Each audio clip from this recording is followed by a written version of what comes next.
নমস্কার বন্ধুরা, আমি শিবাশিস, অ্যাস্ট্রো শিবাশিসে আপনাদেরকে স্বাগত।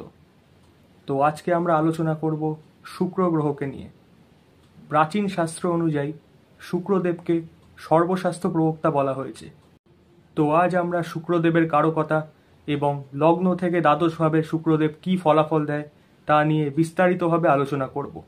তো ভিডিওটা শুরু করার আগে আপনাদের সবার কাছে একটা জিনিসই রিকোয়েস্ট করব, ভিডিওটা ভালো লেগে থাকলে অবশ্যই লাইক, কমেন্ট, শেয়ার করুন আর চ্যানেলটিকে সাবস্ক্রাইব করতে ভুলবেন না। তো শুরু করছি আজকের মূল বিষয়। শুক্রদেব জ্যোতিষশাস্ত্রে প্রেম, সৌন্দর্য, বিলাসিতা ও সুখের প্রতীক।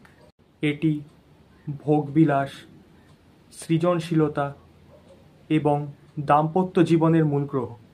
শুক্রদেবের প্রধান কারকতা হল শুক্রদেব শৌখিনতার কারক, শিল্পকর্মের কারক, বিবাহ কারক, জাগতিক ঐশ্বর্যের কারক, প্রযুক্তির কারক, সৌন্দর্যের কারক, জাগতিক আরাম, বিভব, পুষ্প, লোভ, মোহ, সাজসজ্জা, মনোরম স্থান, যানবাহনকে শুক্র গ্রহ নির্দেশ করে।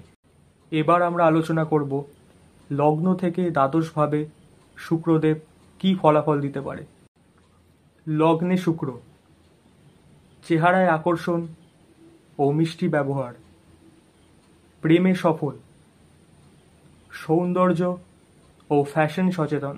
দ্বিতীয় শুক্র, সুরেলা কণ্ঠস্বর, অর্থভাগ্য ভালো, পরিবারের সুখ, তবে খরচের প্রবণতা বেশি। তৃতীয় শুক্র, শিল্পী সুলভ চিন্তা, ভ্রমণ ও যোগাযোগে সাফল্য। চতুর্থে শুক্র, বিলাসবহুল জীবন, মায়ের স্নেহ, মানসিক শান্তি ও আরাম। পঞ্চমে শুক্র, প্রেমজ জীবন সফল, সন্তান ভাগ্য অনুকূল, শিল্পকলায় সাফল্য।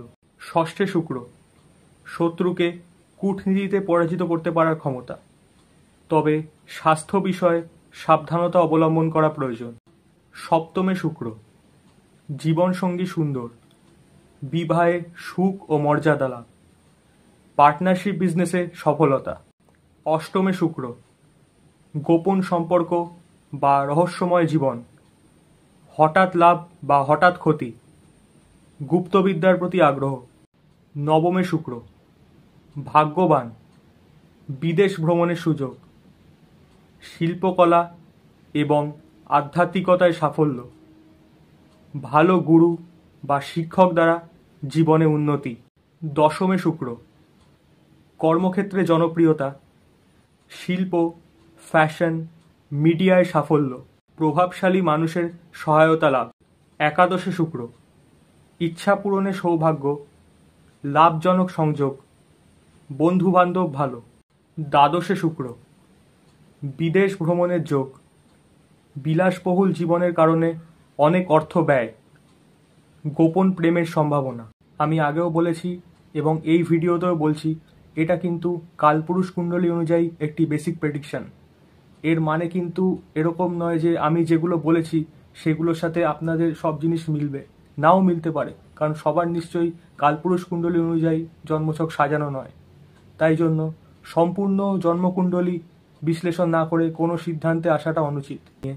তো ভিডিওটা শেষ করার আগে আরেকবার আপনাদের কাছে অনুরোধ করছি, ভিডিওটা ভালো লেগে থাকলে অবশ্যই লাইক, কমেন্ট এবং শেয়ার করুন আর চ্যানেলটিকে অবশ্যই সাবস্ক্রাইব করে দিন। নমস্কার।